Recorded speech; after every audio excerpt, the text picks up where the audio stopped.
Yeah. I have so much trouble with it. Good evening, Oriole Nation, and welcome to our February board meeting. I couldn't even get into it. Last Saturday.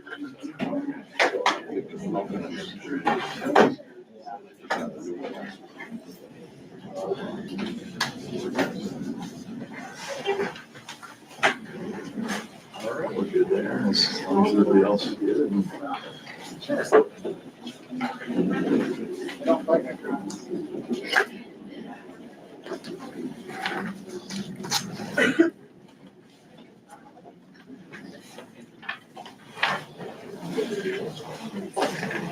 All righty, we are back in open session. Our first item on the agenda is the board mission statement.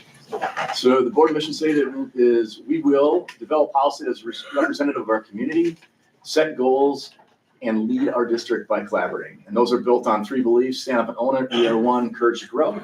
Stand up and own it and courage to grow our individual beliefs in terms of like how might we, when we're going through any kind of process, really be present, be part of the process and learn from each other and learn a lot more that we can so we can best help and serve other people. And then hopefully through that learning and together we can act as a we are one in terms of a team and really serve all of our students in this district.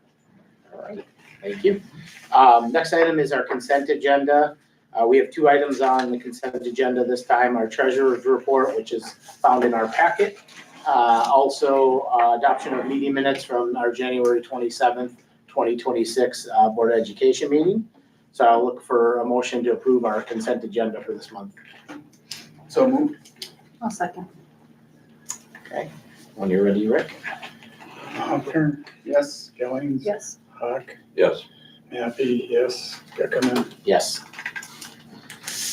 All right, and before we do it, I'll just let everyone know Rick isn't playing games on his phone. We had a technology issue, so he's working off our board minutes on his phone, so. Next item is board members share a moment of pride. So anyone would like to start? I'll kick us off. Yeah.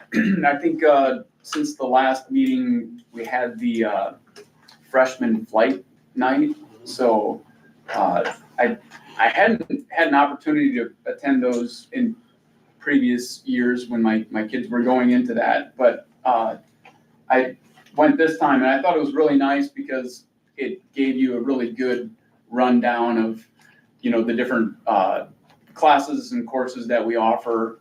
In fact, it even helped me with my junior, gonna be senior, you know, kind of help him define what classes he might take in his senior year. So anyway, I thought it was really nice, informative as a parent, and you know, good to showcase the different courses and offerings that we have at the high school level. Katie? You can go, yeah. My daughter participated in Little Dribblers, so not sure she's gonna be a basketball player. She's there to chat with her friends, but she had a lot of fun, and they did pink out night. The kids got to come and get out on the court, which was cool. I also went to the youth night for boys basketball, which is awesome. And I think our basketball team has been doing really well, which is good to see. Robotics teams, we have a lot of teams going to state, which is awesome. And then I just wanted to talk about Stephanie Fox's FCS classes. They just did a lasagna project, a community donation thing, and they made 25 lasagnas for, I think it's called like Lasagna Love or something like that. But a while ago, I got an opportunity to go see the cafe that she and her students run at the school, and it's pretty cool, all the stuff that she has going on, just with life skills that she's teaching the kids, so. I've been stuck in basketball, so I'll talk about basketball for a little bit. The girls had a really good season. I think they finished 3rd in the conference. They played their last regular season game, but Friday night they have a home game, which is the first tournament game, so encourage everybody to try to make the game Friday night. The boys have their last regular season game Thursday night at home, so hopefully everybody can make that. And they've had I think, a really good season. They've won 6 games, which doesn't sound like a lot, but the last 3 years combined, they've won 3 games altogether. And the big news was they beat Laconia last week, the first conference win in about 4 years. It's been 55 straight conference losses. And they finally got a conference win, so hopefully everybody can come out on Thursday night and then next Tuesday, they play in Campbellsport in the first round of the tournament, so good luck to both teams. And it was since 2004 that we had last beat Laconia, I think. I didn't know that. Yes, Okay. so monumental. My month's been pretty much sports as well. I've been attending my son's games, and then when I can, when his team isn't playing, I'm here to watch the Orioles, boys and girls. So, and then I stopped by the wrestling conference tournament for a little bit too, a week or two ago, and that was really cool because I never went through the wrestling route when I was in high school and that, so I don't really understand a lot of it, but it's just fun to see the excitement that the guys and the ladies now show out on the mat and after their matches. So. Nice.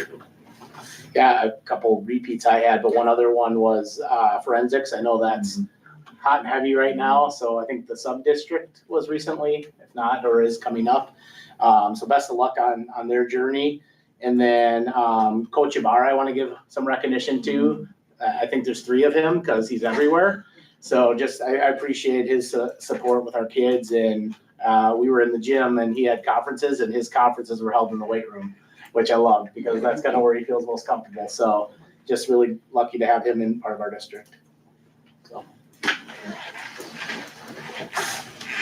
All right, our next item is student spotlight for bands. All right, so I'm gonna introduce 4 students that have been working really hard. If you remember the last time I was with you in the fall, we talked about the creation of our Power Hour, which is our intervention hour that helps our students focus on their reading and math skills. So I'm gonna invite Owen, Amelia, Alex, and Brianne to come up here. And 2 of you can sit here, and then we'll roll up on the chairs. I said that you guys could sit if you weren't nervous. So have a seat. And I want to put them in the spotlight because they have been working so hard and taking this time that we've dedicated to students to heart. And all 4 of these students have made tremendous growth this year. And I want you to hear from them what going through intervention and Power Hour has meant to them and some things that they're taking away from it. Okay, so the floor is yours. Brianne, why don't we start with you? Oh, okay. My name is Brianne. I am in the 8th grade, and my Power Hour teacher is Miss Gretz. My reading score has increased by 7 points. My words per minute has increased by 39 words. I've averaged of 45 minutes in reading and more than 50 minutes in math. I reached my iReady goals on iReady by using my earbuds so I can listen to what the audio is telling me to do. iReady is helping me in a way by helping me understand my classes better more. And I would like to give a personal shout out to Miss Gretz because she's helped me a lot. Alex? So my name is Alex Munoz. I'm in the 2nd grade, and my Oriole. My Power Hour teacher is Mr. Mickey. My already goals have increased by 77 points this year. My words have increased by 52 per minute, and my average minutes on reading and math are more than 50. My goals and already have been reached by ignoring people who are trying to tell me off from my learning. Already has helped me by understanding more math and his skills.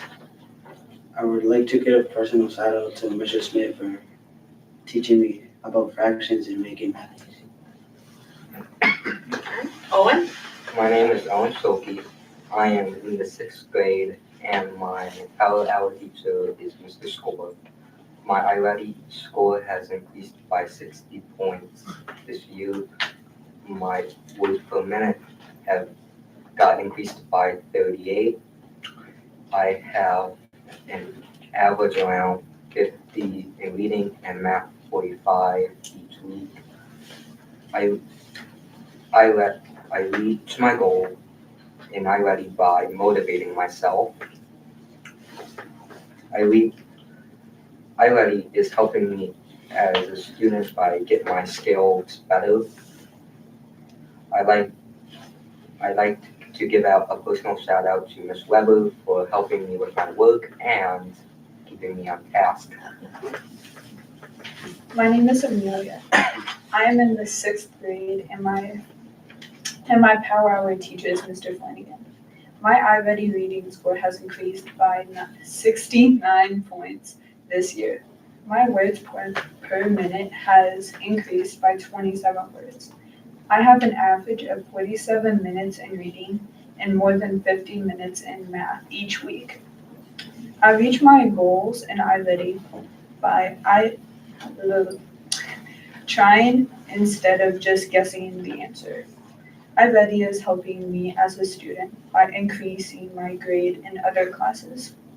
I'd like to give a personal shout out to Miss Towell for helping me with spelling and making reading fun.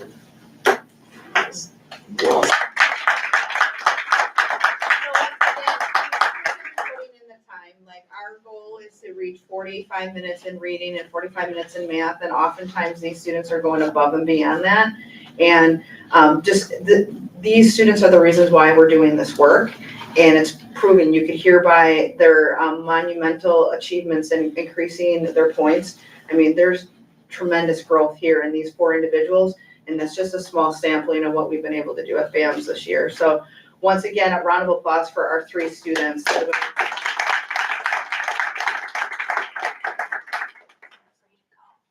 Anybody have any questions for the Any deal questions before for we them? do? No, but I'd like to say thanks a lot for coming and sharing this with us. We see the numbers fairly often from everybody, but it's a little antiseptic. So to see you guys in person and to hear your stories coming straight from you means a lot to us. So I appreciate you guys coming. Thanks for sharing. Keep rocking. Well done.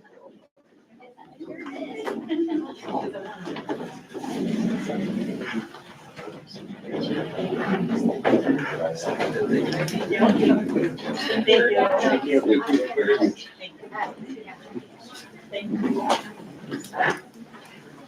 All right. We will jump to our next item, which is Horace Mann High School Student Council to share out. So good evening, board members. I'm excited to share some highlights from Student Council as well as updates from other clubs and activities happening at Horace Mann High School. For Student Council Pink Out Game, the Student Council recently hosted the Pink Out Game. The high school was decorated throughout the building and gym, including a large banner in the hallway, a photo area, and decorated concessions. During halftime, Christopher Zarate shared facts about breast cancer while students collected donations from the bleachers. The total amount raised at the game was around $667. For Power Buff, in addition, students participated in Power Buff on February 12th, which was a friendly competition among classes that promoted school spirit and unity. The event included games and a surprise blindfolded dance challenge, helping bring students together in a fun and positive way. Can you talk to me more about the blindfolded dance challenge? So they were just called down to play a game. They weren't told what it was. Okay. So there was a song playing, and they just had a dance, and they were blindfolded. And so whoever danced the best, that team won. So, Alright. So was that all students or was there a staff member in that too? only students. Only students, okay. But good idea, maybe. What's that? Yeah, we're gonna move that. We're gonna talk to Wayne about that. Yeah. Ms. Nitz? I would have won, so I. Yeah, that's true. Thank you. And then for Key Club recently held a successful crushed soda sale. The organization would also like to recognize Christopher Zarate for his significant contribution in helping build and install the new care cabinet, which is located outside of Mr. Westbrook's room and stocked with hygiene products for students in need. Members are encouraged to continue donating items to keep it supplied. Key Club has also purchased a cotton candy machine to use at upcoming sporting events, fundraisers, and middle school appearances. The club is currently preparing for a spring event at Claremore Park, where they will host an inclusive kickball game for students in special education from multiple schools. Event shirts will be created and final details are being still organized. For NHS, The National Honor Society will be hosting Easter read-alongs for March 23rd through March 25th as part of its continued community involvement efforts. The Military Interest Banquet will take place on April 2012 from 5 to 7 p.m. the Sunday after prom. Senior goodbye information has been distributed, and members are currently completing their final donation obligations, which include participating in either the Belize School Supply or Stock Shoe Drive, as well as the Critter Junction Pet Supply Drive. And then SCRE continues to create monthly bulletin boards to recognize and celebrate important observances such as Black History Month, along with accompanying informational videos. The group also created and displayed a video on Oriole TV promoting kindness and highlighting positive messages from administrators and students. In addition, SRE members continue to mentor FLC and ELC students. And for student accomplishments, I have the top 10 students of the senior class attended the Flyaway Conference at Mayville on Sunday evening, where they were recognized and presented with plaques honoring their achievements. And that's all I have. Any questions?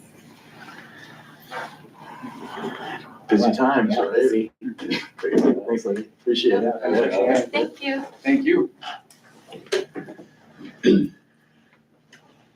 All right. The next item is our clerk's report. Got a big one today. On the donations for Backpack Buddies from Wayne and Janice Shingen, $50. And then all the following donations to Backpack Buddies are in memory of Jerry Schaefer. John, Julie Arthur, $50. Ellen Bester, $40. Mario and Jill Chow, $50. Patrick and Lori Dobbs, $50. Shirley Fox, $50. Howard and Sharon Freiberg, $100. Randy and Debbie Gorski, $50. Beverly and Richard Hegner, $25. Steve and Gail Hawk, $30. Jeanette Mackey, $50. David and Diane Mann, $50. Robert and Donna McKessie, $100. Francis and Barb Richten, $50. Diane Retzloff, $500. Shannon and Daniel Retzloff, $100. Ronald and Kathy Roberts, $20. Deanna Schaefer, $3,930. Timothy and Susan Shady, $20. Kenneth and Susan Stefani, $20. Troy and Pam Paula Stepbacher, $50. Linda and Randy Stutz, $25. And Donald and Susan Wallersheim, $50. So I would just like to say, I met Jerry the first time probably 40 years ago when our sons played Little League together. And recently, the last year or two, we've run into each other again as our grandkids are playing together. He's probably the nicest guy you've ever wanted to meet. And besides that, community oriented, probably the most community focused guy I know. I know he won Optimist of the Year 4 or 5 times. He just continued to give back to the community. So a big loss, and you can see a lot of people cared about him. Yeah. Thanks for sharing that, Rick. Thank you to everyone that did make those contributions. Our next item is citizens' comments, so opportunity for anyone to share comments to the board. All right, we will move on in superintendent's report. All right. Thanks, John. Appreciate it. Good evening, everyone. Our superintendent's reports, just as always, we break it down to 4 different sections, and it's aligning with our strategic plan. And the first one is learning academics. Our second is financial and operations. Our third is safe and emotional healthy schools. And our last one is engagement and communication. So we try to share pieces of evidence of how those things are happening and how it's moving us towards our goals within our plan. So we are kicking off tonight with learning academics. And kind of goes in line with a lot of different things we already experienced tonight, but we have a presentation from Joel Burdick, who is with iReady, and is going to share a little bit about that story. And I'm sure, Joel, you've now got like 4 testimonies that you can use on the road, and you've got some great work there. Honestly, can I drive from here? Yes. That'll work. Yep. Great. Yep. I too am in a lot of buildings, and I talk to a lot of teachers, administrators. I don't always get a chance to hear from the kids. So that was a special treat for me as well, being able to hear from kids that I see on paper that get to see the real testimony and the real things. So first of all, I just want to say thank you to the Board of Education. and Dr. Minow for having me in. You've been hearing a lot about iReady, and so I just appreciate the opportunity to kind of share what's been going on in the district, the work that's been going on with teachers, and what that implementation looks like. Before I get started, though, I have to acknowledge, if you can't tell by my ears, I used to wrestle. And so I always try to think of a connection when I go into a school district. And usually it has something to do with wrestling. Well, I did not know Jacob was on your Board of Education, which means that tells you I didn't look at any of your profiles before walking in here tonight. But it's just really cool to reconnect with an old friend from middle school, elementary, and so, small world. Yeah, I saw your name come up a few times and I'm like, what the heck? So, yeah, it's definitely good to see you too, Joel. Absolutely. All right. So, just kind of very high level. So I've been at this for, this is my 11th year at Curriculum Associates. So I support only Wisconsin school districts.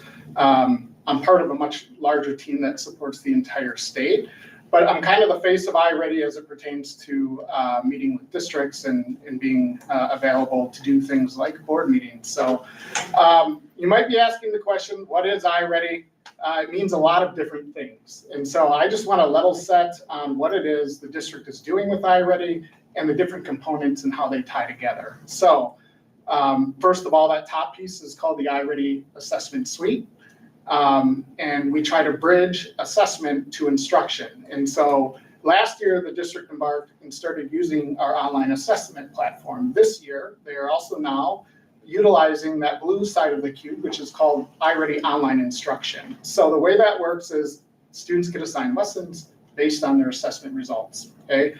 Now, something that's been different over the last year and a half is how we are working in particularly with 6-8 students. So if you think about striving 6-8 students, ones that may be reading closer to a first grade, second grade level, they do not engage with the same lessons that your first and second grade students are utilizing. That happens in a lot of programs. With iReady, those middle school students that need those foundational skills in reading or math are getting lessons that are designed to engage middle school students, but meet them where they are academically.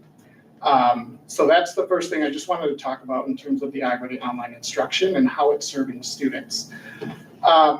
In addition to that, we're not just about putting students on a computer. So that third part of the cube, that green side, is our teacher-led instruction. And so we're really looking for that blended approach of when the teacher is there, they're first on board in front of students. The online instruction is that supplemental support that comes in and kind of helps fill in gaps, but it also extends students' learning. So for your advanced learners, they would also be challenged as well. Can I just ask how this ties into the curriculum we're using? Like, I know we're going through the math program and we just switched reading not too long ago. So as we make this switch, how does that tie into or affect this? Yeah, so it doesn't affect how the district assesses students in math and reading. So our math and reading assessment, they stand alone. Whether you're using our curriculum or another vendor's curriculum. The idea though here is that it's identifying where students need additional support, but it's also going to tie to the math curriculum topics. So you have a math curriculum, we're working on fractions. So what data from iReady can teachers utilize to learn about their students and their readiness for fractions? So I know going into that next week's lesson, which students I'm going to need to provide more of that strategic support or scaffolding to get them access into the grade level instruction. So there's things just inside the assessment that allow teachers to better utilize, better group students in terms of learning needs. And then it's also going to offer them mini lessons. So outside of their core math or core reading, iReady will also provide some 10 to 15 minute lesson structures for teachers that live outside of the core, just as another resource. Great question. The online instruction piece as it relates to your curriculums. So there's two ways that districts use iReady.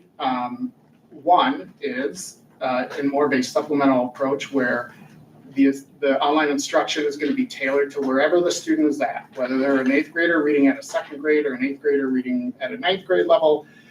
it meets them where they are. The other use case is, as I deploy this new reading or math curriculum, what I taught in that lesson that day or that week, I can also do some teacher assigned lessons that mirror what we just taught in our core curriculum, whatever that resource may be. So like, for example, I was teaching at Trevor last week, and I was teaching a poetry unit. We were talking about stanzas. So I taught the CKLA curriculum with poetry, taught it through everything through, and then one of their supplemental activities that they did in addition to their online learning day on Friday was they did a teacher-led instruction that was a poetry assignment that I used as a supplemental piece.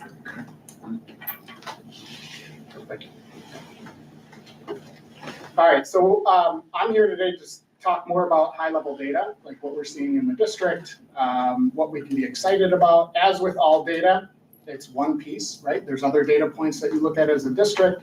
We're only looking at mathematics and reading and grades K through 8 for these particular examples. I do want to level set. You're going to see some bar graphs that have some color coding on them, okay? So what we're looking for is green. Those are your students that are most likely already meeting grade level expectations, all the way down to students in the yellow and red. And so it's an indicator of kind of where their knowledge is against grade level expectations, okay? So the first one you're going to see is what we call the national norm from the winter of 22-23. So green, enough percentage of students that are on or above grade level, okay, are in the green. Your students in the yellow are up to a grade level behind, and then so on, 2 grade levels, 3+. And so the idea of this particular slide is to show you what the nation was doing, okay? So there's like 15 million students across the country that use iReady. So we look at results every checkpoint, fall, winter, and spring. So this is the nation back in 2022, 23 in the winter. And so you can just see what the distribution looks like. As I fast forward, this is the national year-to-date norms. So this winter, what does the nation look like? So comparing from the 22 to 23 to the 25-26 school year, you can see as a nation, our percentages of red have increased from winter to winter. Okay, the third bar graph is just comparing Wisconsin school districts that use iReady. So right now there's about 208 Wisconsin school districts that use iReady as their assessment. And so you can see, again, the red is actually creeping up as a state. And then we have the district. And so the high level data here is that your red is lower, which is good. So we have less students that are considered multiple grade levels behind. Your yellow, just a little bit larger, and then your green is just a little bit smaller than where the state is at. Okay. Now the yellow, I usually don't really talk a whole lot about, only from the fact of decreasing that percentage, because you have red students that are moving into the yellow, they're improving, right? And then you have yellow students that are hopefully moving into the green. So that yellow usually stays pretty stagnant. But yeah, by the spring, we would hope to see the green continue to grow and the yellow or the red continue to decrease.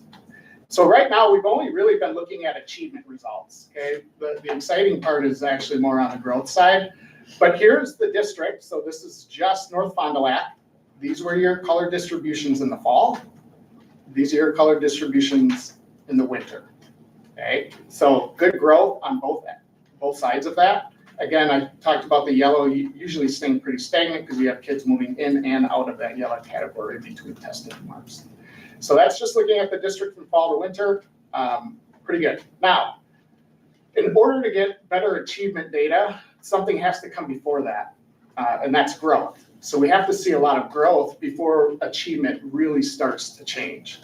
And I'm not just talking one school year, it's usually over multiple school years by the time you start seeing achievement results react to the growth. But the growth that we've seen in the district so far is relatively good. So we're gonna look at math first. So the first thing I wanna show you is this percentage. You can see it's from 0 to 100. As a district, you're at 66%. So what does that actually mean? So we don't take an average of all students' growth scores and do an average. What we take is the median student. So if it's 1,000 students, we're gonna look at the 500 student. And what we're saying is the 500 student in North Fond du Lac has made 66% towards their annual typical growth target. Okay, so where should you be at halfway through the school year? About 50%, right? So the median student in the district is at that 66% in terms of growth towards their annual target. So a great start. So that's on the math side. And then this really puts achievement and growth together. Okay, so there's 4 quadrants that you're looking at. I'm gonna ask you to ignore that dotted line that runs across. I know it's tough. But if you really break this down into 4 quadrants, of course, every district wants to see every school in the upper right quadrant. And that would indicate that school is high performing, but also experiencing a high amount of growth, okay?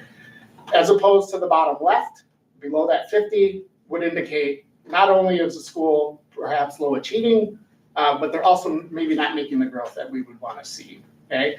The fact that all 3 buildings are above that 50th percentile in terms of growth means you're growing faster than the average school and as a district, okay? That type of growth has to happen over multiple years to really start changing that achievement. If you look at those 2 buildings that are right on that axis, they're very close to becoming higher performing with high growth. So another year of this type of growth overall, and we should start to see these buildings shift over into that upper right quadrant. We also do look at this by grade level.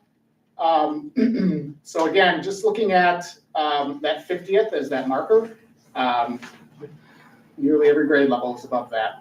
And so again, I just want to give kudos to the work that's being done here. We're outpacing growth to the average district across the country.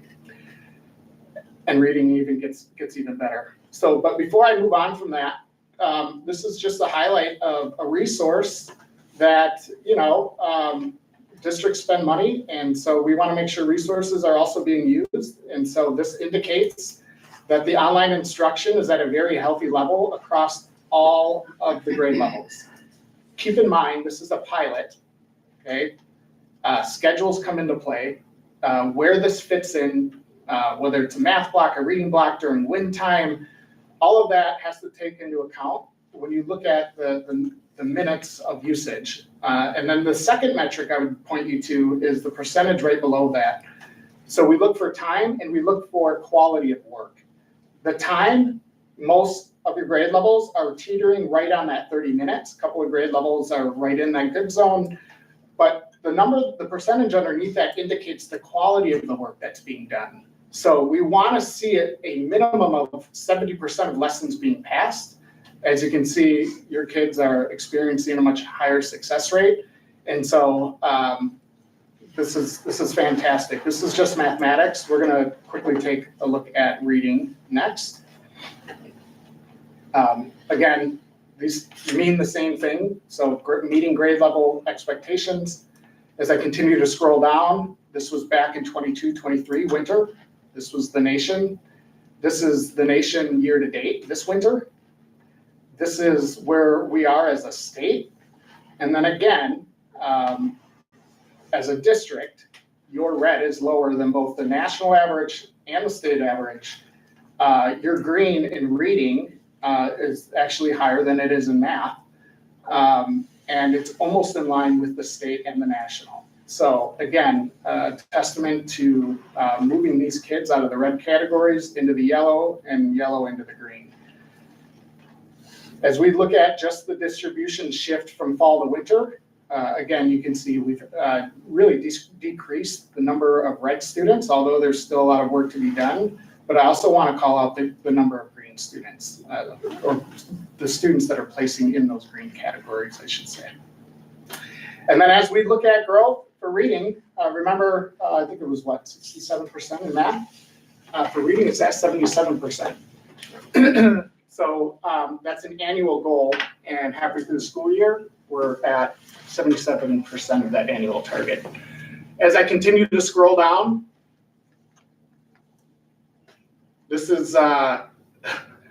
I smile at it because this is exactly what we want to see in a district. Not where one building's down here, one building's up here, and one's over there.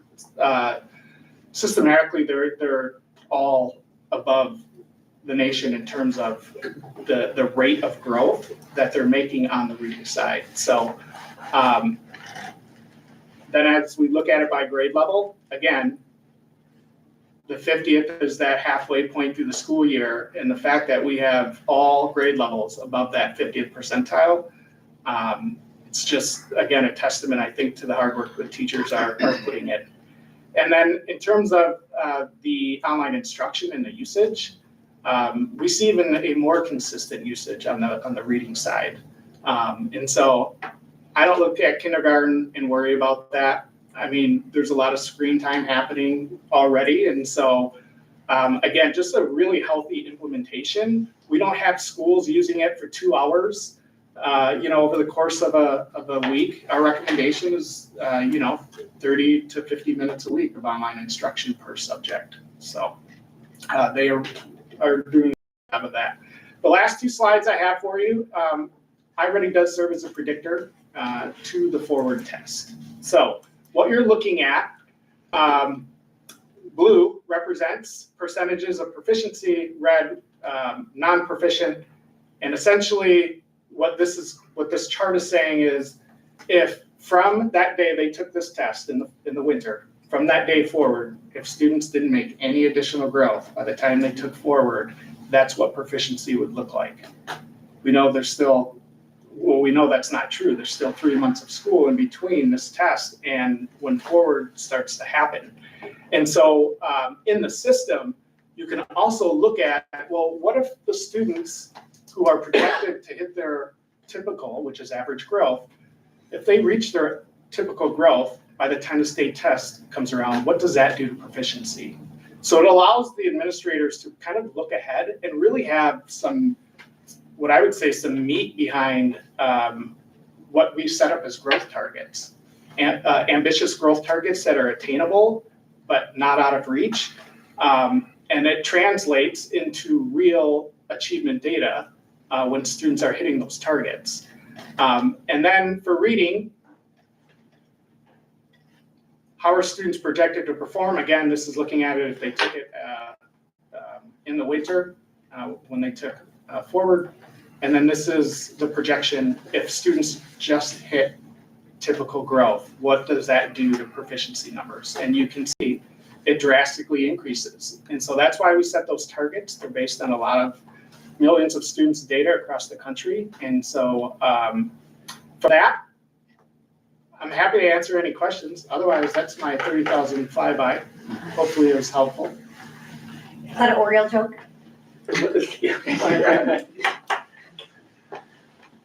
Any questions for Joel? How accurate are these projections for the state test?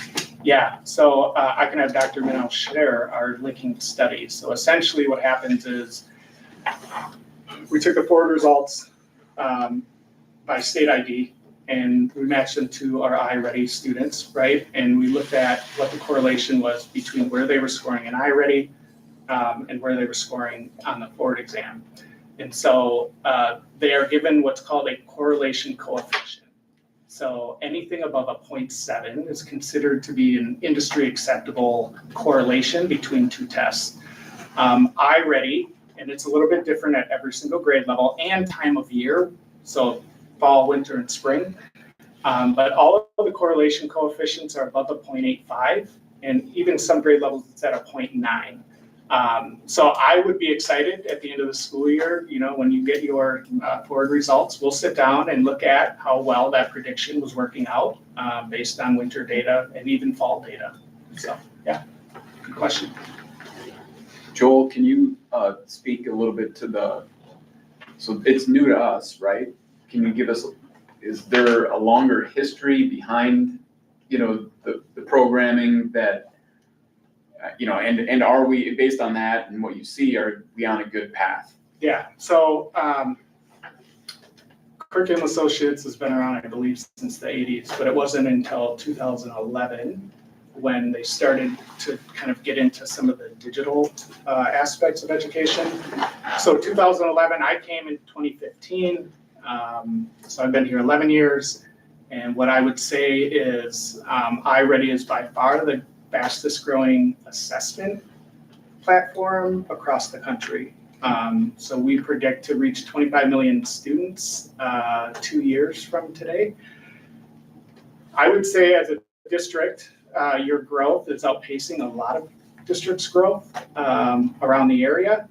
Of course, achievement, not knowing what everyone's achievement levels are. So I can't speak from that perspective, but in terms of the growth that we're seeing on the iReady assessments, it's fantastic. And so I'm encouraged. Now, you can dig deeper into the data and find areas in which maybe students aren't growing. But overall, as a district. We are looking at those, yes. And by the way, those are in every district, so that's not new. But yeah, I would say as a district, when you saw the time usage, like on the online instruction, so that's one of the things we're always concerned about, right? Not letting the online instruction replace any type of good teacher-led instruction. And so seeing where all of those bands fell within that 30 to 50 minutes, sometimes we see districts using it 120 minutes a week or 160 minutes. And that's where we get concerned because there is a diminishing return or could be a diminishing return on time spent just online with our instruction. Sure. Which is why we felt our research talks about that 30 to 50 minutes being the sweet spot where you're going to get the best bang for your buck without burning kids out on digital programs.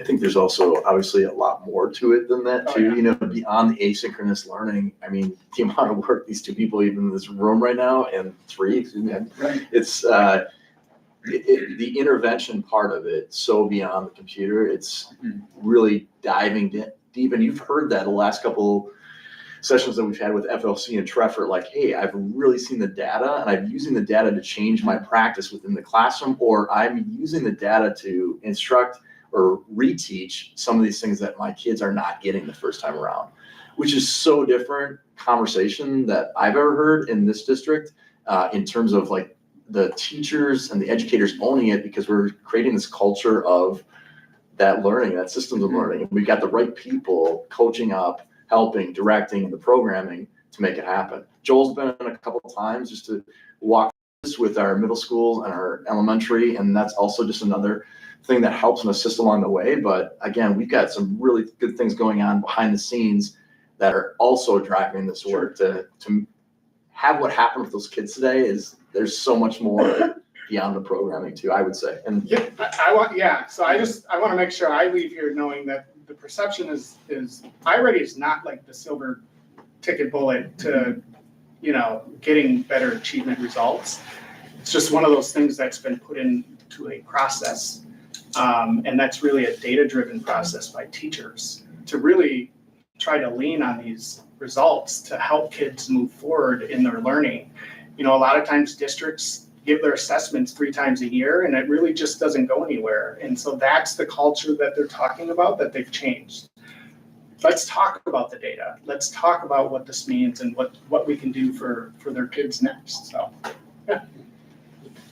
And teachers are asking the right questions, which has been really helpful. And Joel's been really great about us the teachers love having him come and just a new fresh face telling and talking about the data is always nice, but he's been really responsive to responding to any specific teacher questions, or like we have questions about how this kid tested, and the whole team at iReady has really dove into making sure everyone feels comfortable with the answer, kind of like the questions that you guys are answering, those like why questions behind, why are we doing this? Why does this work? Those kinds of questions, so that we are knowledgeable as we start to use iReady the right way,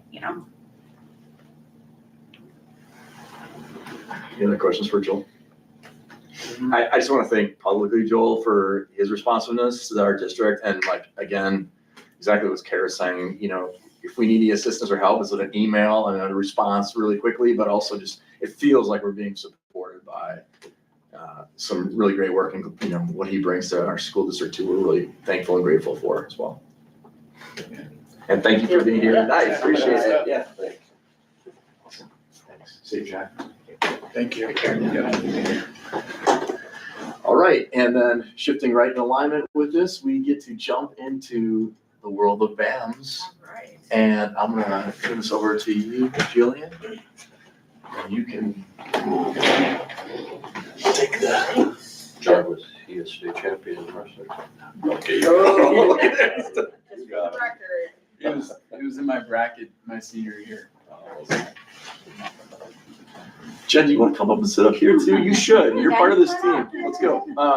And I don't know if you've had that much conversation with Jen, but she's such an intricate part of this whole happening, and we're just super grateful. We got an amazing group of people who are making this happen every day for our kids. And again, without that support, this again is just an asynchronous learning packet, and we just keep moving forward, and it's not really doing what we need to do for kids. So. All right, so as we dive into BAMs here, there's an agenda that we'll follow through. We already did the student spotlight, but we'll do an overview of our achievement. We'll take a look at that SLO as we did that mid-year diagnostic and see where are we at right now. And then I'll talk a little bit more about some action steps and how we're aligning all the work that we're doing to our universal tenets, and I'm sure Matt talks to you a lot about. And then we will end with just talking about this culture of belonging, give you an update on where we're at there. There's some exciting things happening in that area as well. And just kind of talk about action steps moving forward when we come back to see you again at the end of the year. So taking a look at our iReady data, we will talk about reading and math. And if you take a look at that graph up there, you will see the winter diagnostic on the top, the fall on the bottom. And remember, our goal is to get that green section to increase and that red section to decrease over time. And you can see that we are indeed moving the needle there over time. And Kara's gonna jump in and out because you know I can't give an option. So. As you know, we talked about with the last schools too. Both of these graphs are so important because one shows where we're at with proficiency. Like Joel said, those kids that are /green, if they took the forward exam tomorrow, they would be testing proficient. But we also look at the tiered approach because that's more of what we're looking for as instruction. We have students that are going to be able to be at the proficient level due to effective tier 1 instruction for the entire year, which is why the colors are important to notice the difference too. Is we've done great work, but to have all those green reach green, we still have half a year of really effective tier 1 instruction to go. And that's why it's important. I know Joel kind of talked about it. iReady is just one piece of the work that we're doing. It's really digging into our curriculum. We got Amplify coming on. We're going to be introducing illustrative math for math in the fall. And so that is really where we need to get instructionally sound.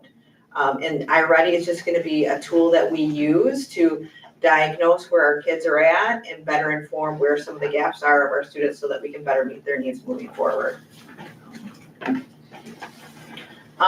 If you take a look here, this again, we're just taking a look at our mid-year and fall diagnostics by grade level.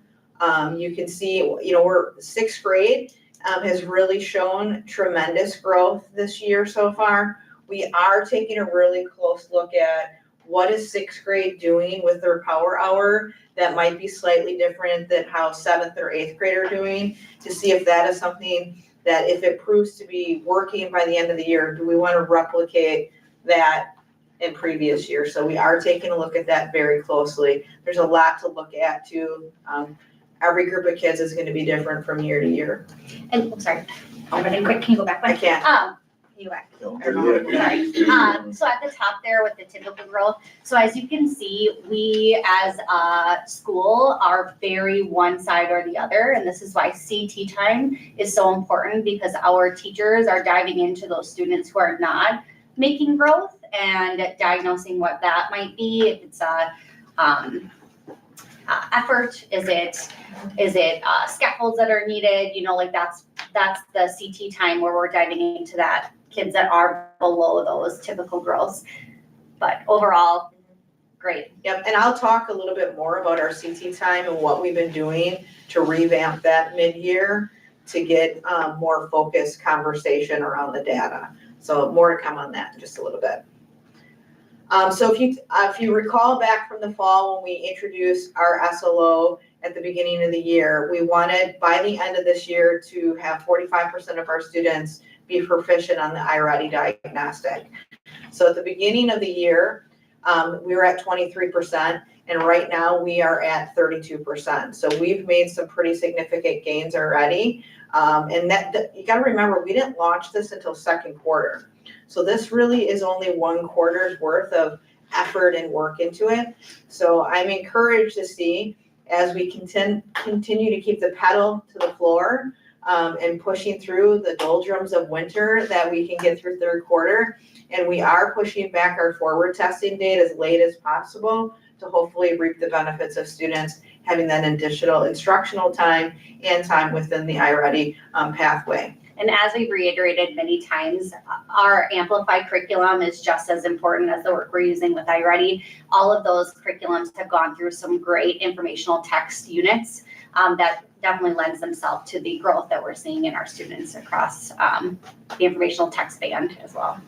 So we're definitely on pace to get very close to hopefully reaching that 45% by the end of the year. So I'm encouraged by the work that's been done so far and the results that we're seeing. So if we take a look at just the ELA action steps, and I try to do a little bit of color coding from you. So this is everything that I had from our last meeting. And so for example, one of the things we wanted to do was collaborate across grade levels and content areas.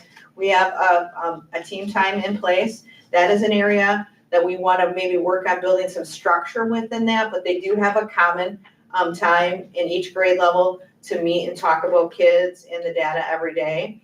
And then we have our CT time that we meet every Wednesday. That is in place. And one of the things that we'll get down to a little bit lower, I'll just jump to it now because it's a nice segue. In working with CISA and John Graff, we developed a new agenda for us to follow within that CT time that's very structured and it's timed out. And we start off the first 10 minutes just looking at our iReady data and our progress monitoring data from the week before with the students that we're focused on. And we're focused on our lowest quartile of students. And so they're in there and they're taking notes of, hey, this student didn't reach his minutes. What's going on there? Was it an effort thing? What did you notice? Or was he absent? They'll go into iReady and see the lessons, okay? He failed these 2 lessons in math. This is an opportunity for the math teacher, okay? I probably need to pull and do some individualized instruction there. And so we have 4 different components to our CT time agenda. And I can tell you, and I know Dr. Mino has been in there, it's very fast-paced agenda that we're moving through, but it forces them to stay on task and actually talk about the data and build action steps from this Wednesday until next Wednesday. I know I need to do X, Y, and Z with these students, or I need to do a whole group reteaching because I noticed on my formative assessment this week that 90% of my kids got question 1 wrong on that assessment. Okay, that's a reflection of something within the instruction that didn't hit the target. We need to go back and revisit it. So we relaunched that at about the start of second semester, so around the end of January, but I'm really intrigued by how our staff has taken to this new agenda. And we are actually getting some really rich conversation with like doable action steps every week. So we're going to continue to keep that rocking. Coaching cycles. Can you talk about, sorry for interrupting, like just the I wouldn't say accountability, but how you provide feedback so that they're staying on the right pathway versus going this way and that way? Yeah, so they fill out the agenda, they're writing the notes of the data that they're pulling, what they're noticing, their action steps that they're gonna do. I review that, and part of my protocol with Kara and Jen is we are going to be reviewing those agendas and making comments. So like last week after Wednesday's meeting, I went in and made comments, and then they made comments back to me because I said, like, you made a comment, 8th grade in particular, they have 2 students that just don't seem to be doing the minutes at all. They think it's a motivational. They've tried doing one-on-one conversations themselves. I said, hey, if you want me to meet with those students and have a different conversation and just try to dig into this a little bit more. So it's a collaborative effort back and forth that will make comments. That way that they know that I'm in this process with them. Jen and Kara are in this process with them. That's super important. Thank you. Real quick, so how real-time, like, assessment type of data do we get? So, you know, I know there's like a fall, winter, spring, that's probably more comprehensive, but how do we get feedback from the tool more regularly? What does that look like? Their pathways that they're on, the minutes that they talk about is real time. So, and it tells you the like lessons that the kids are working on, and if they're passing, that the percentage is right, which is what he was sharing before too. But there'll be like an orange or yellow triangle, orangish yellow triangle, if they have so many that are failed, or, you know, we've been diving into like, is it the wrong, like how many times do you click the wrong one? Because, you know, kids get strategic too. So it's pretty responsive to if a kid has lag time or they're getting consistent ones wrong, it'll flag so teachers can review it. And then iReady even provides a resource of what you could teach, like as an example of how you could support that kid with what they're seeing and struggling with. So that the pathways is great. I mean, we haven't taken that step of doing that response to intervention within the power hour versus one-on-one conferring or conversations. But I've seen teachers take what they're seeing with the pathway and bring it back into their core curriculum and be using that as a tool. But in addition, the formative assessment pieces, I can speak to Amplify that there's an exit ticket every 2 days so that they can have that formative of the tier 1 instruction that teachers are talking about too. And we've been really focusing on formative assessment this year at BAMS, so that we're constantly gauging and putting dipsticks out there to see where kids are at and are they getting what we're trying to teach them. And if not, pressing pause. We don't push through to get pushed through. We need to make sure that they're actually getting the skill down that we need them to. Coaching cycles, this is a work in progress, but one of the things I'm super proud of, and I'm gonna give huge kudos to Kara and Jen because they're the drivers behind the coaching cycles.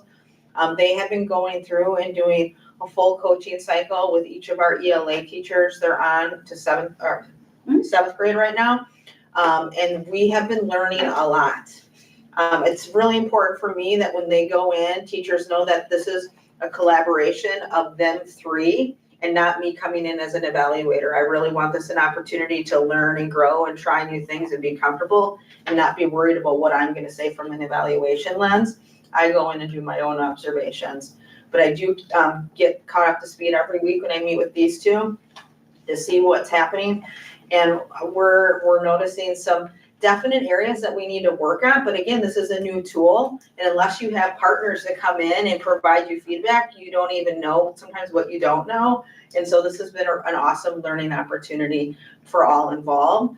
The other piece that we wanna hopefully get more in place by next year is how do we go in and do coaching cycles with Jen going in and helping with literacy instruction, say in science and in social studies, because they're always dealing with text in all these areas, but they're not the experts on how to teach literacy, but how can Jen come in and support in that area? That's something as we are teaching universal instruction practices for literacy, we'll be able to start doing coaching cycles hopefully next year around that as well.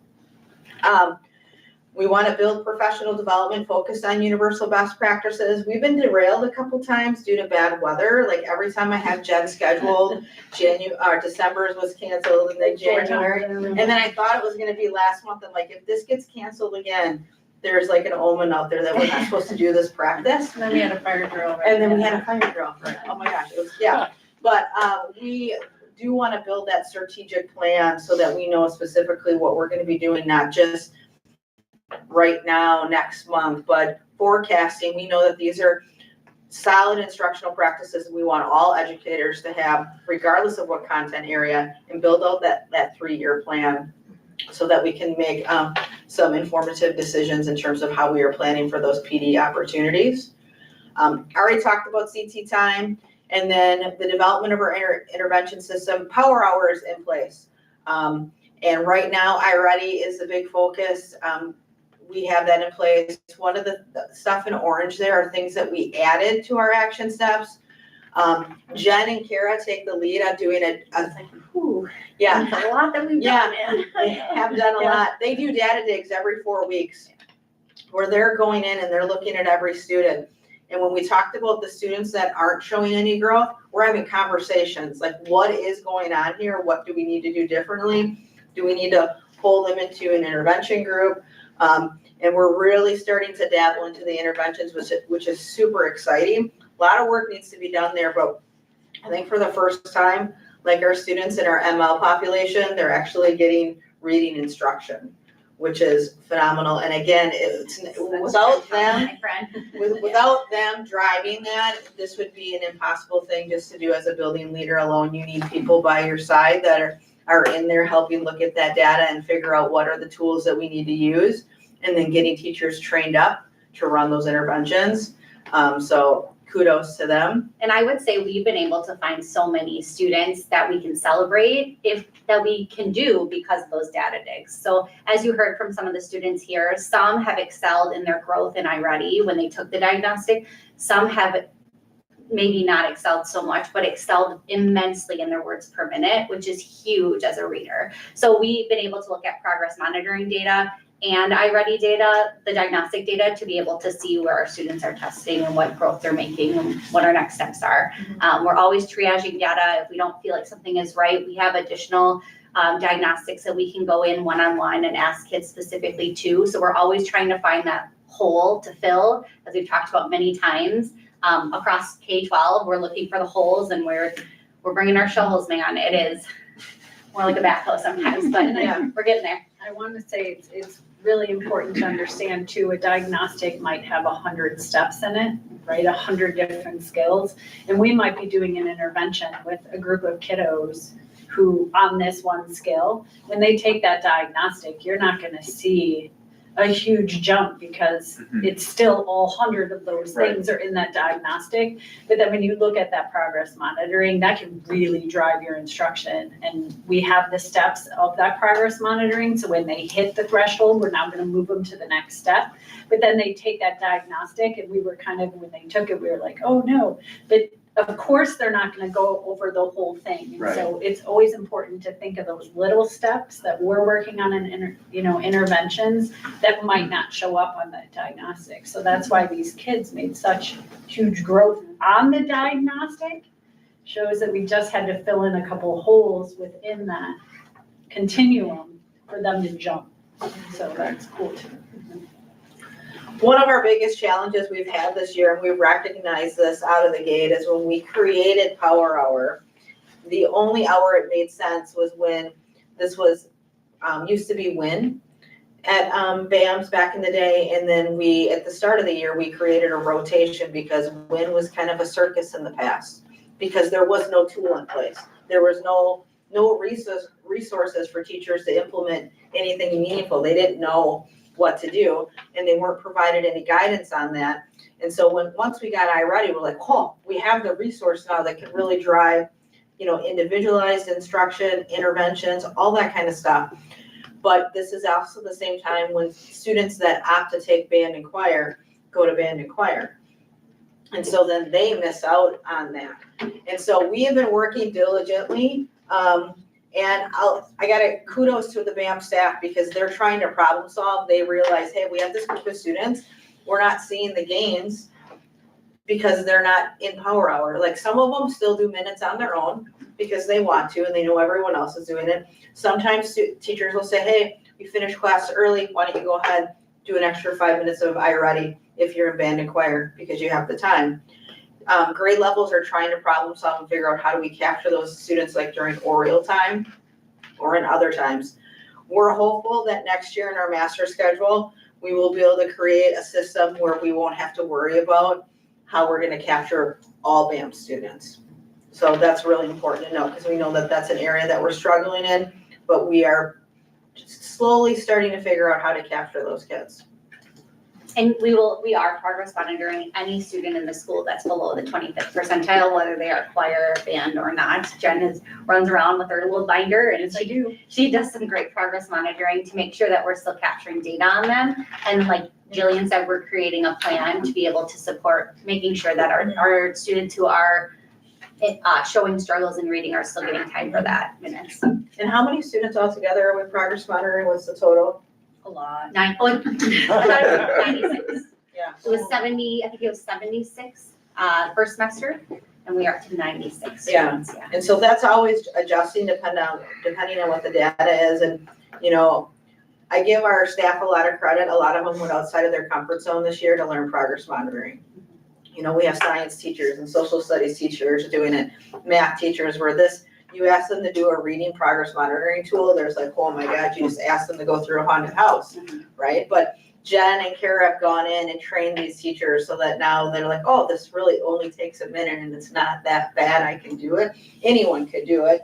And that's what Jen and Kara have always said. So kudos to the BAM staff for stepping outside of their comfort zone, because there's no way that Jen and Kara could progress monitor all those kids every single week because they're working all over the district. So that's ELA. We can jump into math. You can see winter again is on the top, fall is on the bottom. We are growing that green section and shrinking that red section. That's exactly what we want to see. Here's the breakdown by grade level. And again, you're going to see that we're either showing a lot of growth or we're not. And that's something we got to figure out. And I will say that I think a lot of that has to do is we have to improve our instructional practices in math. That's something that I've been working with all the teachers on, working in those vertical spaces and getting a tool that is going to be a continuum of what they're doing at the elementary. That is something that's been lacking here. So I'm really excited that we'll be bringing on a new tool next year. So in terms of math action steps, we have the iReady focus in place. iReady is not just about reading, it's about math too. And so students, their goal, we say, is 45 minutes in both of those areas each week. Most students are getting anywhere from 35. And then you have the anomalies where you have kids that are like, hey, let me show you how many minutes I did. And I did it at home and I got like 80 minutes. I'm like, oh, like go for it if you want to do it at home. We've been exploring a new math tool. We made site visits to both Campbellsport and Menasha to take a look at CPM and illustrative math. And we have made the determination that we are going to go with illustrative math, or IM for short. And so we are in the process right now of just finalizing that adoption, building what that training is going to look like. We'll do some work with our math department 6/12 next month during our PD session, and then we'll be doing training this summer and then officially launching in the fall. And one of the great things that I can speak to just BAMS, I don't know what's happening up at the high school. Our math teacher are already looking at IM resources. They're trying to figure out how can they dabble in some of those lessons now that would fit into what our normal scope and sequence is, just so that they can start getting a feel for it and experimenting with it. So I really appreciate their willingness to just dive into something new. And then next year, I will be adding on an SLO for math. So we'll have one for reading and math next year. Universal tenets.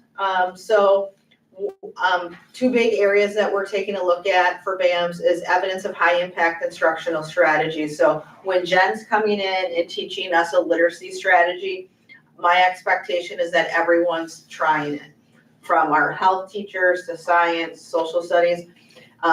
And we did some sharing at our February PD. They have something they're working on that they'll share in a couple weeks.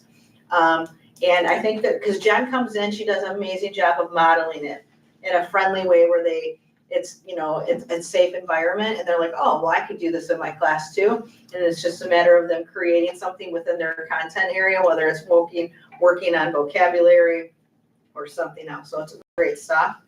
And so the two big areas that Jen has focused on so far is building and activating prior knowledge, and explicitly teaching text structure. And I'll say that those are probably going to be in progress between now and through next year, because we're going to just have to continue to build that toolbox and have Jen come in and do coaching cycles around that, and to have me come in during evaluations and just giving feedback on what I'm seeing. And the other big thing that I'm looking for every time I go into a classroom is learning targets, that it's posted and that teachers are verbally sharing that with students, not just at the beginning, but they're somehow referencing it throughout their lessons, and then again at the end when they close out their lesson for today. And that's part of all of my EE observations. I'm sorry, I'm sick and I'm getting to the end here where I can't talk much more. Culture and belonging, just a quick update on our attendance. So we have 95.4% of our students present every day, and 90% of our students are not at risk for chronic absenteeism. I will say I've worked in other districts. Our attendance rate to me is unbelievable, because I've been in schools where it's like 70-some%. And I want to give a shout out to Carrie Nitz, because she is so diligent with monitoring our attendance, reaching out to families, having conversation, building plans. I would say she is a large part of why some of our students that may struggle get to school, that she helps get them to school by making those plans. So shout out to Carrie Nitz. Behavior data, we have had 232 minors so far this year. And the big area that we're seeing is defiance, insubordination, or non-compliance.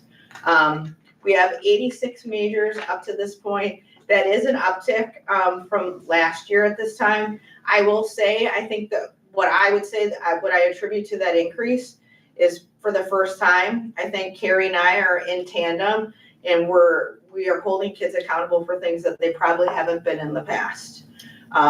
Specifically around the area of like bullying and just being mean and disrespectful to staff.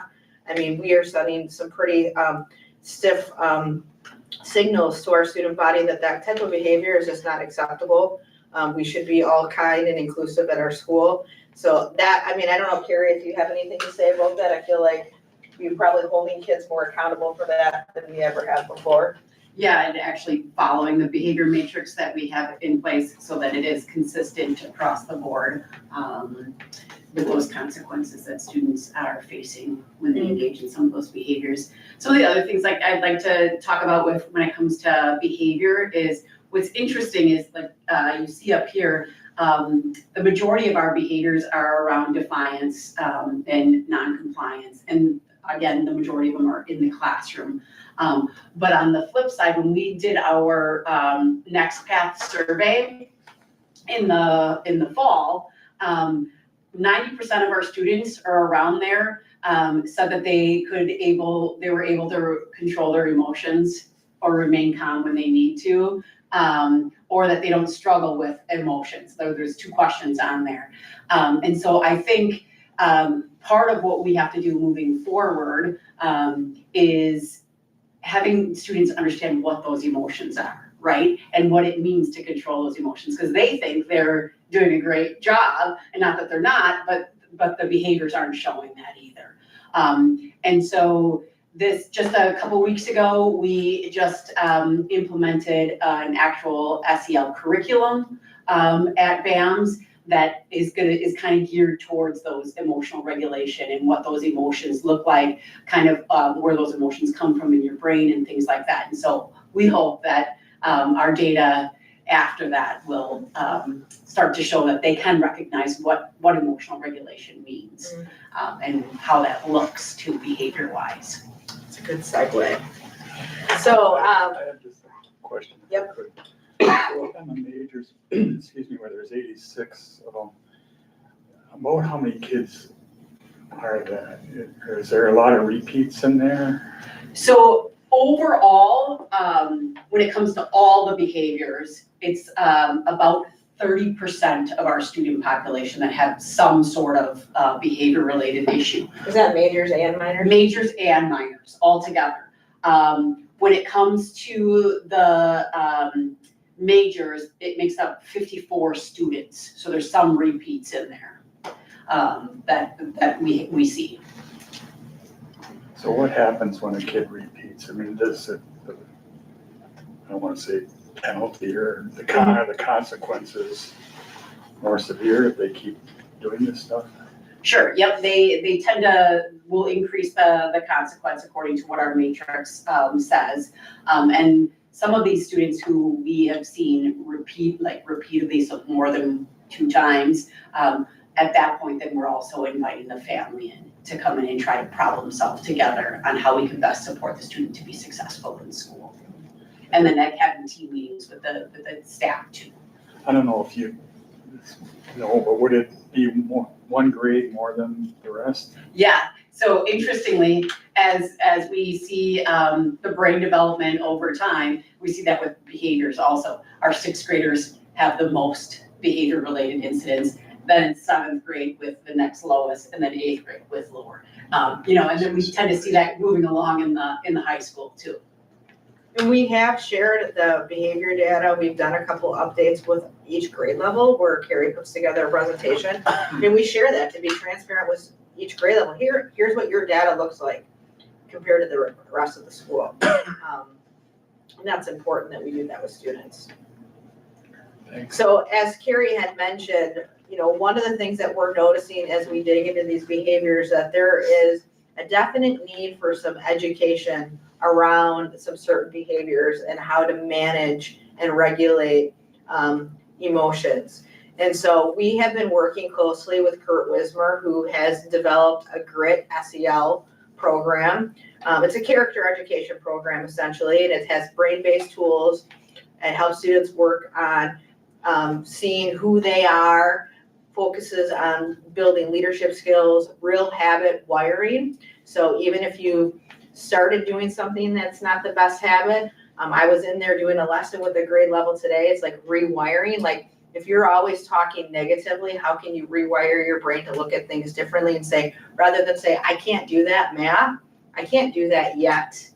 I'm in the process of learning it. And so the other big component is communication.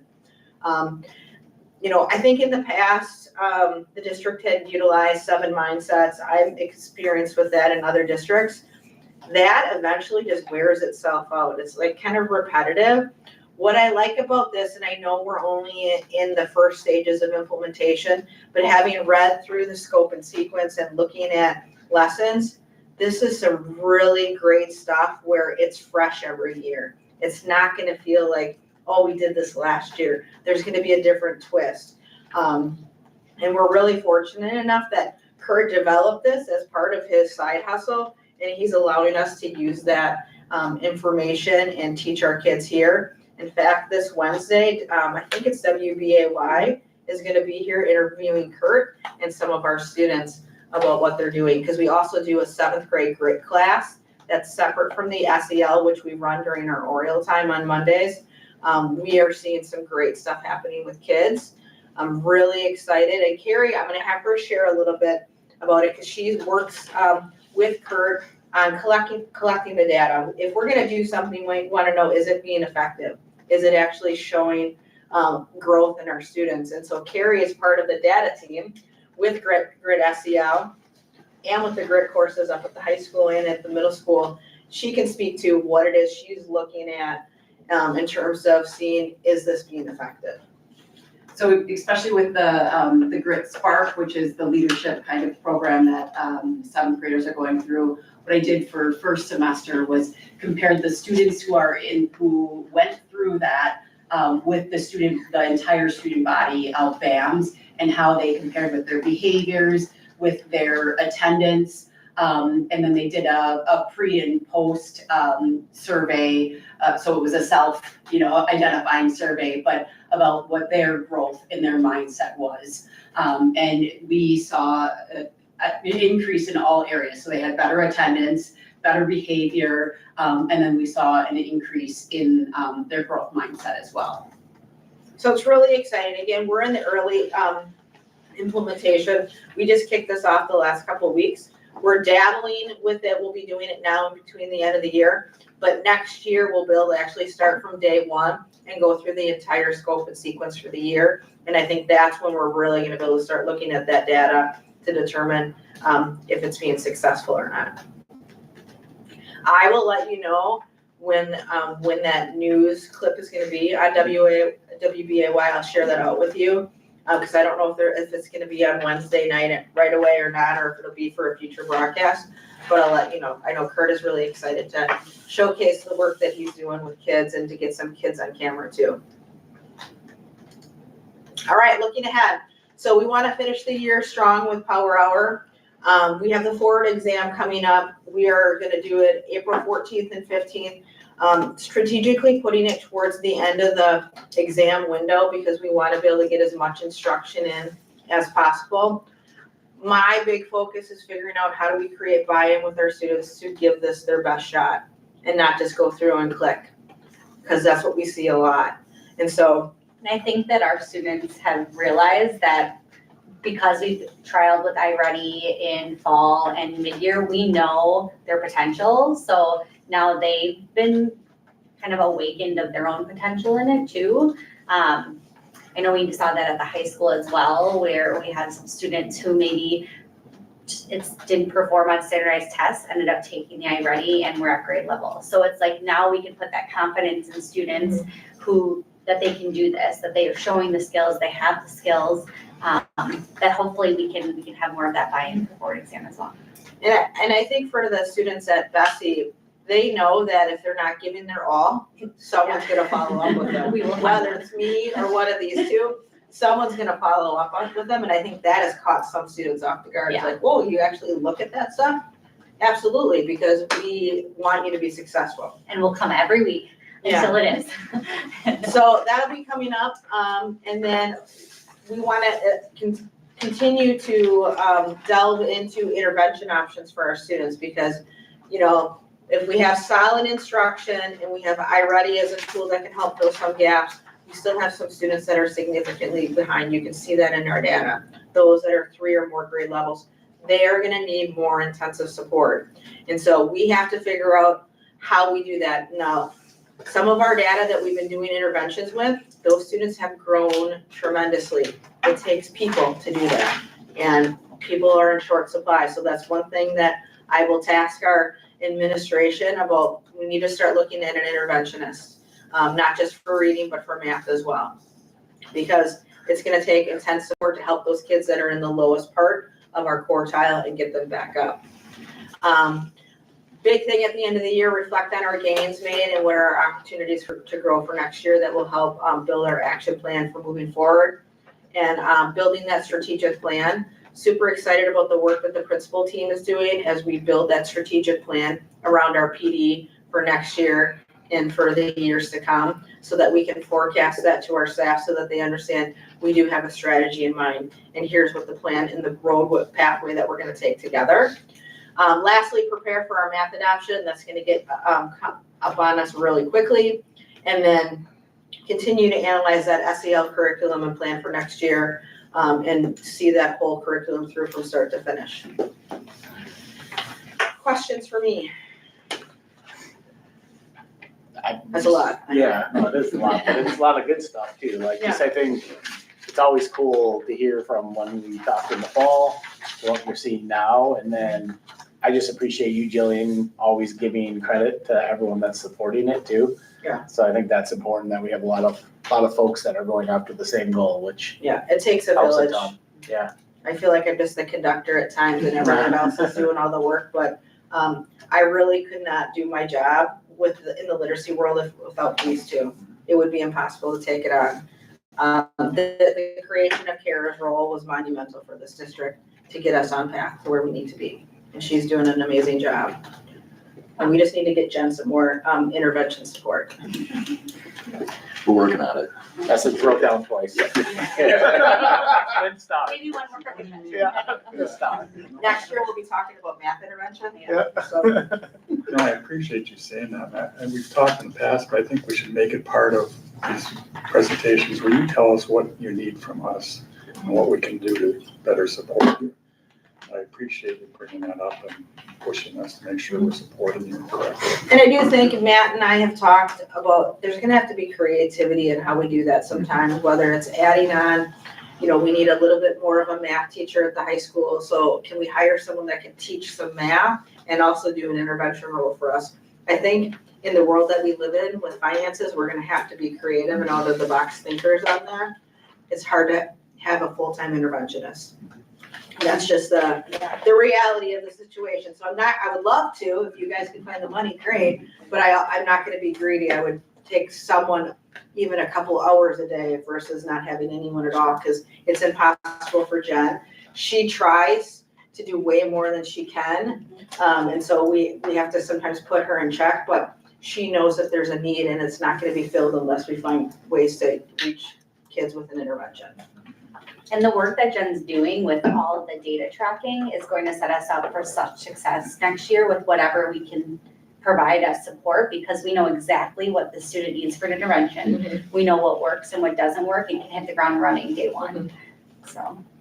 And sometimes it is a small hole to fill that was way back in like second grade for these middle schoolers. And when you fill the hole, they then jump. So without filling that hole, they will never jump. And so I try and fill as many holes as I can. She's got a big shovel there. But it's imperative because they can't jump without filling that hole. We can't just keep moving on when we didn't backtrack.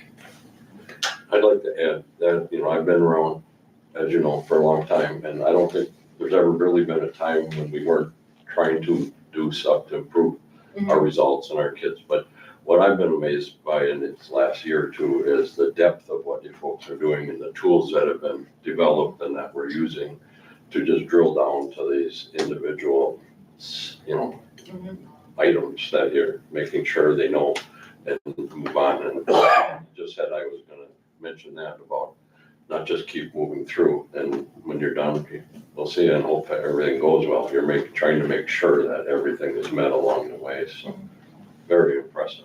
Well, and if we're giving shout outs, I'm gonna give a shout out to Kara because I was the interventionist for 2 years and I worked with 50 kids a year and I had 15 groups a day.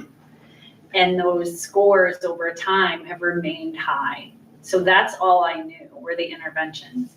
And Kara came in with an idea. I remember day one going, we're gonna do that with middle school. And she's like, yes, we are. And looking at every kid and coming in with a system that we could follow got me on board. Like, okay, now I know where we're going and what we're doing. And I didn't know that prior. So for her to come in with this system and this idea and understanding of what worked that we can jump on board with, now see the results and move forward, is all what Kara brought to this role and to our literacy and why we have what we have. Amen. Amen. Now we just need a math counterpart to her. I don't know if you can duplicate me, but I'm sure try. I like that. Any other questions? Thank you. All right, thank you all for being here. That is, it's really telling too, that the support that you'll have and what you give back. And again, everybody said it. I'm just so grateful that we have this team, these people working together every day, because you're all in for the right, you know, you're all in for the reason. All those kids that were here for, you know, that's like power, and that's when we get energized. And then to see it actually happening in a system and a process, it's good stuff. So thank you very, very much. Appreciate you. Have a good night. Thank you. Steal back. Thank you. You might want to say it. Yeah, I will. I'll do that. Hope you feel better. Yes. All right, we're just gonna continue on. I've got just one more thing that in the general swing of things, as we've talked about, the task, let me just grab this back here for a second. Still figuring out how to use Diligent Community, the board minutes, so, or the agendas on here, it gets a little tricky sometimes, but we're almost there. So the other thing I wanted to share with you under engagement and communications is the premise of Let's Fly Forward concept. And I'm gonna see if I can find this here. See how I'm playing a lot with a lot of different things here. I can just tell you there's a lot going on in a good way.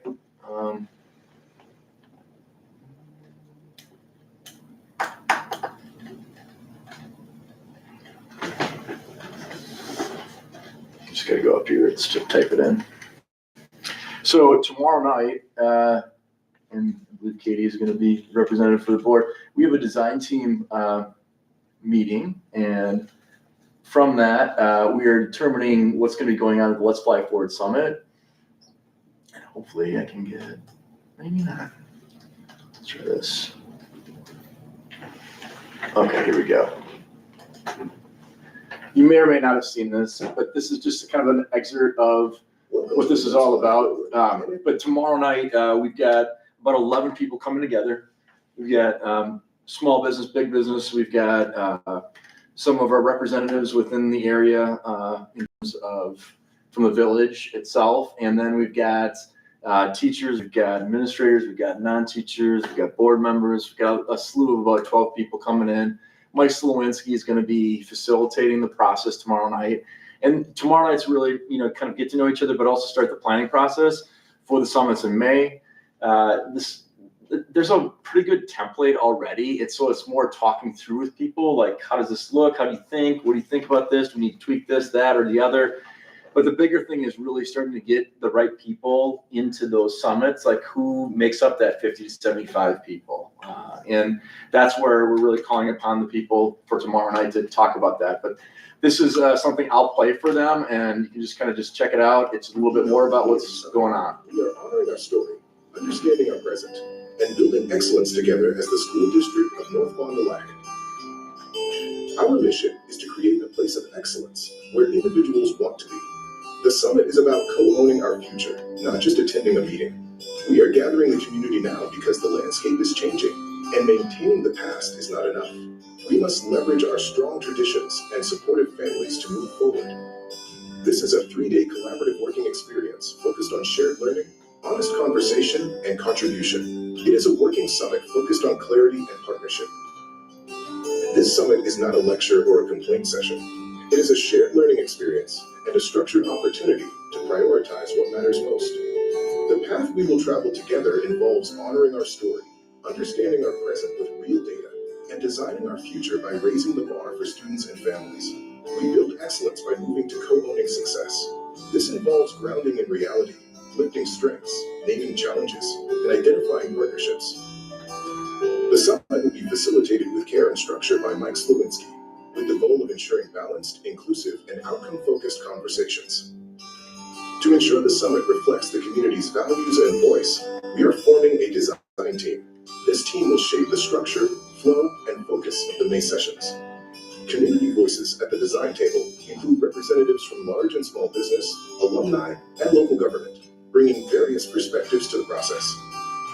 School voices include a parent, teaching staff, non-teaching staff, 2 students, and administration and board representatives for a comprehensive perspective. The first design team meeting is scheduled for Tuesday, February 24th from 5:30 to 7:30 p.m. at the United Nations Room Friendship Learning Community. Dinner will be provided. Our shared commitment is that the school district is committed to listening, and the community is invited to contribute. This is our district, our community, and our future. Ready to fly forward? Please RSVP to serve on the design team by Friday, February 20th. This work matters deeply, and we would be honored to have you at the table. You've seen this already, I know some of you are, but I wanted to show the public too, just to show the process of this. And so we will meet tomorrow night. I think we'll schedule one other meeting beside that and then set those dates for May and get it together so we're ready to go. So it's exciting, and I think a great time for us to come together and hopefully learn from each other and grow too at the same time. So I just wanted to walk the Can through. we get the names of the panel that you're putting together? So, when we run into them, I'd like to say, hey, thanks for stepping up. Yeah, so let me see if I've got that right now. I can just get you that. Appreciate you stepping up for that. Yeah, thank you, Katie, for, I'm sorry, my eyes are starting to go, on the, let's see here, let's fly forward. There we go. So this is, and some of the people are not in here, but I'm just telling you, this is kind of some of the folks that are coming in. We're working on a representative from Burke because it's the only other huge industry in the actual area besides us. Danielle from Beans and Bites is going to be coming in. Logan Krieger is going to be one of the past alumni, is working in and out. Sherry Banky is also part of that. Our local government representatives, Chuck Hornick. Parent representatives, Rick Thompson. Staff member, Adam Mickey. This changed. Ron was at first, and now Sarah Bedner is going to be our individual from Trefford. And then our student reps are Emerson Price and Faith Lewick from the high school. Dwayne Harkoff's going to act as the administrator representative, and the school board person is Katie. Great group. Yeah.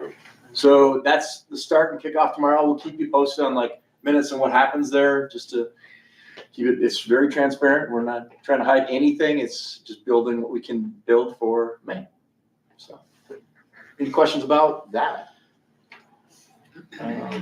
The only other thing, and I think you all saw this too, or maybe you didn't see this because you haven't checked your email yet today, but this, again, talking about engagement and keeping our staff engaged in our work too, is in honoring like these people here, you know, and this is something we've kind of held back on for a little bit just because we wanted to establish what that could look like first.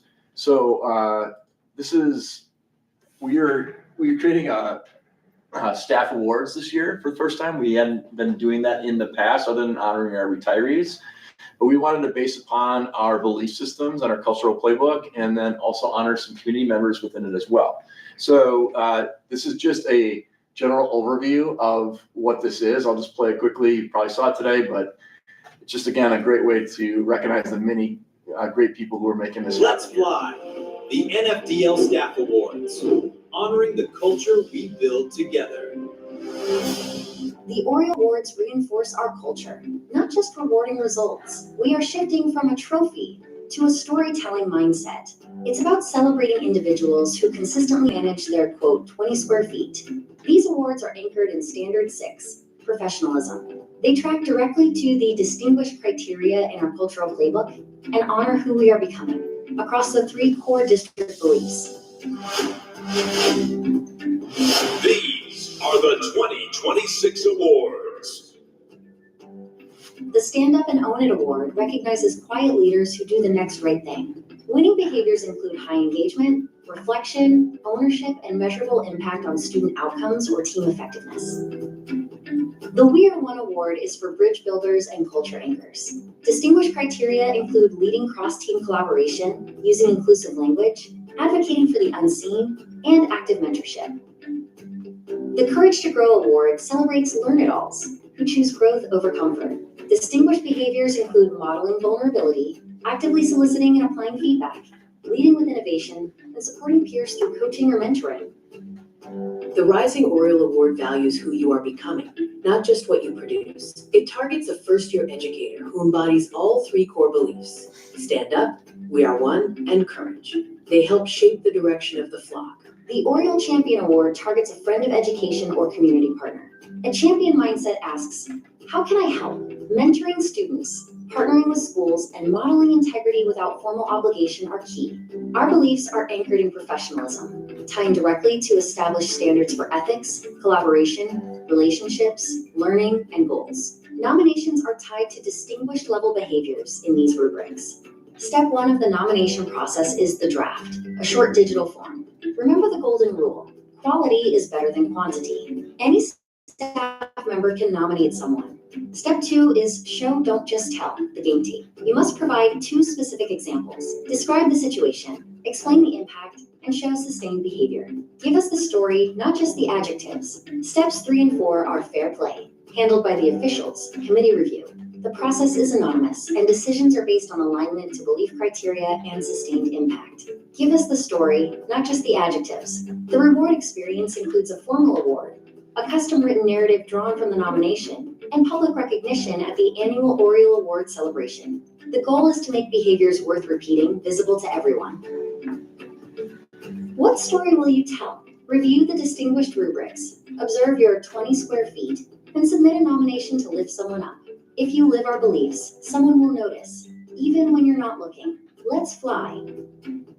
Traditions begin now. If you live our beliefs, someone will notice. Nominate a teammate and help us celebrate the culture we are building. This is the ultimate guide to the Oriole Awards. So this is just an overview of everything I just said at the end, but this is partially me playing with AI too, so everybody knows. Some of the animations in there, and obviously saw a whole bunch of different Orioles, and you try to program as best as you can, but just a little bit of play so we can get some more attention, and also encourage some of our staff to use some of those focuses. It's like, I believe in like AI where the human's prompting, AI is generating, human then touches it again, and then we have a product. And so that's kind of what I'm trying to model to in our practice here of putting some of these presentations together so people can see that. And you've seen a few of those too throughout the time already as well. Any questions about the Oriole Awards? It'll be the last day of the year. We'll do it as soon as the students leave. We'll have about an hour or so award ceremony in the auditorium. You're all welcome to come, and we can share some, good celebration with the folks. We're It's the May 29th, right? Yeah, May 29th, the last day. I think we're gonna shoot for noon, so it's gonna be noon to 1. We'll have some a little bit of hors d'oeuvres before, so people can maybe get some apps and stuff before running in there, and then we're just gonna roll with those and our retirements in addition to our awards. And we'll recognize people for years of service too. Okay. Great. And then just final engagement. Fantastic February is coming to an end. We've had some really good feedback from that. We've had dress-up days for staff. We've had some food for staff. Just I feel like it's the first time we went around this, and I got to give a lot of credit to Monica Knapp. She came from Winneconne, and she shared this is something that we did every time. I said, let's go for it. So I worked with her and others to make it possible. And big shout out to Natalie Rosas and our Chartwell's team too, to supply food and prevent, and our staff has, I think, been very thankful and grateful for, some of the things. We had smoothies was this morning as people came in, they got a smoothie. So I think there was a lot of people, just those little things that go a long way. So Very good participation numbers and the dress up. in terms of dress up, yeah, we've had, shout outs and stuff. yes. And so what we'll have at the end of this week is we'll have, we're gonna do raffles, and basically we get some gift cards, but also some personal days too, where it doesn't cost us anything. We can, provide some of those things. So people are excited about that, and we'll see and just get some feedback from everybody once it's all over. That is all I have from my world. Any other questions that you have or pieces that I need to cover? Any questions? Okay, thank you. We'll move on to our last item, which is our new business. We have 2 items to consider. The first is to consider the retirement piece.